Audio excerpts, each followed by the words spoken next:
નમસ્કાર મિત્રો, સીઈટી એટલે કે કોમન એન્ટ્રન્સ એક્ઝામ અંતર્ગત જે બાળકો મેરિટમાં આવ્યા છે તેમને વિવિધ યોજનાઓ અને સ્કોલરશિપ માટે રજિસ્ટ્રેશન કરવાનું છે. હવે આ એક્ઝામમાં પાસ થનાર અને મેરિટમાં આવનાર વિદ્યાર્થીઓનું રજિસ્ટ્રેશન કેવી રીતે કરશું તે અંગે આપણે જોઈએ. તારીખ 22/3/2025ના રોજ લેવાયેલ પરીક્ષામાં પરિણામના આધારે પ્રોવિઝનલ મેરિટ લિસ્ટ 1 આપણી સુધી પહોંચી ગયું છે. ત્યારે આ તમામ બાળકોનું રજિસ્ટ્રેશન કરવું ફરજિયાત છે. એના માટે આપણે પોર્ટલ લિંક www.gssyguz.in ની લિંક પર જઈને આપણે રજિસ્ટ્રેશનની કામગીરી શરૂ કરવાની છે. તો આપણે આ રજિસ્ટ્રેશન કેવી રીતે કરવું તે જોઈએ.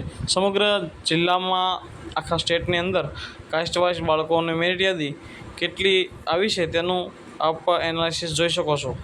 તો સૌપ્રથમ સ્ટુડન્ટ રજિસ્ટ્રેશન કરવા માટે સીઈટી 2025 અંતર્ગત વિવિધ યોજના સ્કોલરશિપની પસંદગી માટે પોર્ટલ ઓપન કરતાં જ નીચે મુજબની સ્ક્રીન જોવા મળશે, જેમાં વિદ્યાર્થીઓને રજિસ્ટ્રેશન માટેના 2 ઓપ્શન વિકલ્પ આપવામાં આવેલ છે: સ્ટુડન્ટ રજિસ્ટ્રેશન અને સર્ચ સ્ટુડન્ટ. તેમાંથી સીઈટીમાં પાસ થનાર વિદ્યાર્થીઓને સર્ચ સ્ટુડન્ટ પર ક્લિક કરતાં બાજુમાં જિલ્લો, તાલુકો અને ક્રમવાઇઝ શાળાઓની પસંદગી કરતાં સર્ચ કરી શકાશે. અહીં જે વિદ્યાર્થીઓ શાળામાંથી પરીક્ષા આપેલ છે તે શાળા પસંદ કરવાની રહેશે. અહીં સર્ચ કરવાની સાથે જે શાળા પસંદ કરેલી હશે તે શાળામાંથી સીઈટી 25-26ના પ્રોવિઝનલ મેરિટ 1માં પસંદ પામેલા વિદ્યાર્થીઓના નામ જોવા મળશે. તેની બાજુમાં અહીં આપ એક એડિટ બટન જોઈ શકો છો. એડિટ બટન પર શું કરવાનું છે કે જે વિદ્યાર્થીઓ આપણે મેરિટમાં જોયા છે તેમનું એડિટ બટન પર ક્લિક કરતાની સાથે તેની વિગતો આપણે જોઈ શકીએ છીએ. તેમાં તેમના father's name, mother's name, surname વગેરે આપણે જોઈ શકીએ છીએ. CTS ID એટલે કે આપણા ચાઇલ્ડ ટ્રેકિંગ સિસ્ટમમાં જે બાળકનો 18 અંકનો નંબર છે તે તેમાં દાખલ કરવાનો છે.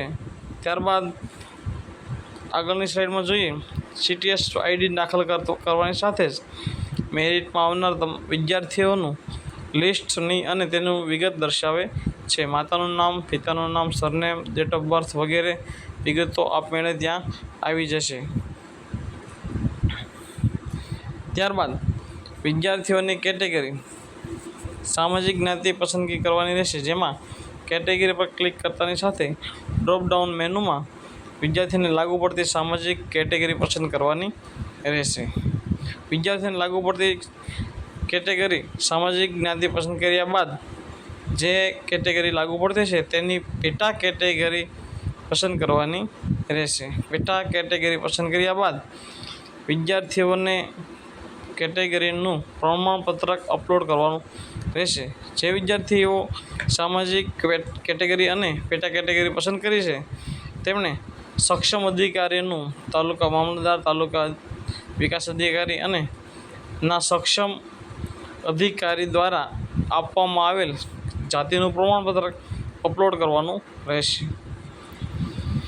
પેરેન્ટ્સ અને ફાઇનાન્શિયલ સ્ટેટસ અંતર્ગત પેરેન્ટ સ્ટેટસ પર ક્લિક કરતા વિદ્યાર્થીના માતા પિતા હયાત નથી એવા બાળકો માટે લાગુ પડતું હોય તે કારણ પસંદ કરીને માતા પિતાના અવસાન થયેલા છે તો તેને લાગુ પડતું નથી પસંદ કરવાનું રહેશે. જે વિદ્યાર્થીના માતા પિતા હયાત નથી તેમના માતા પિતાના અવસાનના પ્રમાણપત્રકો આપેલા ફોર્મેટમાં અપલોડ કરવાના રહેશે.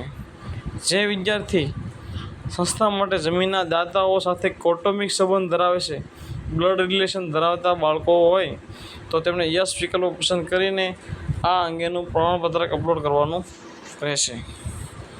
તેમજ જે વિદ્યાર્થીઓ દિવ્યાંગ છે એટલે કે સ્પેશિયલ કેટેગરીમાં આવે છે, સ્પેશિયલ નીડ ધરાવતા બાળકો હોય તો તેમણે યસ વિકલ્પ પસંદ કરી ત્યારબાદ તેમની દિવ્યાંગતાની ટકાવારી અને તેમનો દિવ્યાંગતાનો પ્રકાર પસંદ કરીને તેમનું પ્રમાણપત્રક અપલોડ કરવાનું રહેશે. ત્યારબાદ એજ્યુકેશન ડિટેલમાં ધોરણ 1 થી 5 સુધીના જે વિદ્યાર્થીઓ અભ્યાસ કર્યો છે તેની CTS મુજબની વિગતો જોવા મળશે. આ વિગતો ચકાસણી કરીને સરકારી શાળા કે ગ્રાન્ટેડ શાળા કે ખાનગી શાળામાં હોય યસ અથવા નો વિકલ્પો પસંદ કરવાનો રહેશે. ત્યારબાદ જે રેસિડેન્શિયલ ડિટેલમાં આપેલ ડ્રોપડાઉનમાંથી વિદ્યાર્થીઓને રહેણાંક માટે જિલ્લો અને તાલુકો અને ગામ પસંદ કરવાનું રહેશે. ત્યારબાદ આપણે પસંદ કરેલા વિકલ્પોના આધારે લાગુ પડતી આપની સ્કોલરશિપ યોજનાઓ: મુખ્યમંત્રી જ્ઞાન સેતુ merit scholarship, Gyan Shakti residential school of excellence, Eklavya middle school. આપના પસંદ કરેલા CTSના વિકલ્પના આધારે ઓટોમેટિક જનરેટ થઈ જાય છે. આપ કયો વિકલ્પો મળવાપાત્ર હોય છે તેની વિગતો દર્શાવે છે. ત્યારબાદ કોન્ટેક્ટ એન્ડ પાસવર્ડમાં વિભાગમાં વાલીનો મોબાઈલ નંબર નાખીને વાલી પાસેથી OTP લેવાનો રહેશે અને OTPના ખાનામાં દર્શાવવાનો રહેશે.